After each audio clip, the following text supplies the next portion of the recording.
নিশ্চয় মই পোনপ্ৰথমে আমাৰ সন্মানীয় ইউপিএল দলৰ সভাপতি তথা বিটিআৰৰ চিফ প্ৰমোদ বড়োদেৱক মই ধন্যবাদ দিছোঁ। আমাৰ ফাউণ্ডাৰ প্ৰেছিডেণ্ট বৰ্তমান অসম চৰকাৰৰ কেবিনেট মিনিষ্টাৰ ইউজি ব্ৰহ্ম ডাঙৰীয়াক মই ধন্যবাদ দিছোঁ।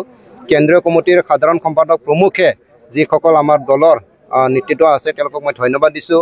মই যিহেতু ভেৰগাঁও ডিষ্ট্ৰিক্টৰ অন্তৰ্গত শালিন্দৰ সমষ্টিৰ হয়, গতিকে ভেৰগাঁও জিলাৰ সভাপতি নেৰখাং খাতাৰী প্ৰমুখে সকলোকে মই ধন্যবাদ দিছোঁ। শালিন্দৰ সমষ্টিৰ সভাপতি বুদ্ধিৰাম বড়োৰ লগতে সকলো নেতৃবৃন্দসকলক মই ধন্যবাদ দিছোঁ।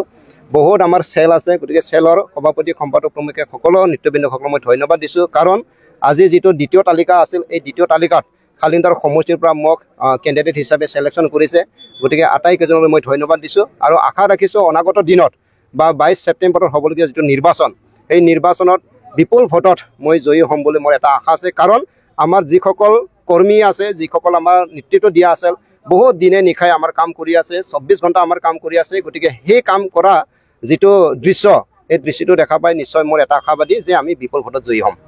কেনেধৰণে আগুৱাই বুলি ভাবিছে আপুনি নিৰ্বাচনৰ পিছত জয়লাভ কৰাৰ পিছত? প্ৰথমতে মই যিহেতু বহুত বছৰ আজি ক'ব লাগিব যে মই ছাত্ৰ সংগঠনৰ লগত জড়িত থকা আছিল, গতিকে সেই অঞ্চলৰ এডুকেশ্যনৰ ওপৰত যোৱা 5 বছৰত যথেষ্ট আমি সমাধান কৰিবলৈ পাইছোঁ।